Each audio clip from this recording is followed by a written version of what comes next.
7:43 AM. Yan, nag-charge tayo. Tingnan natin kung lambar na. Charge na ba?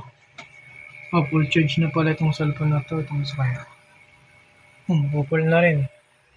Yan. Yan po ang gamit natin. Tapos naka-inverter tayo. Napasok dito yung hangin. Yan. Naka-LBD to relay. Tapos itong isa, LBD lang para dito. Yan. Tapos ang ginagamit itong 220 dito. Para kay Inay. Yan. Kahangin siya. Nakasanghangin yan. Nakabino. Yan. Tapos nag-charge din tayo ng ating power bank. Yan, hanggang dito na lang ang video na ito. Short video lang to para sa 1 minute video. Thanks for watching. God bless always. Thank you.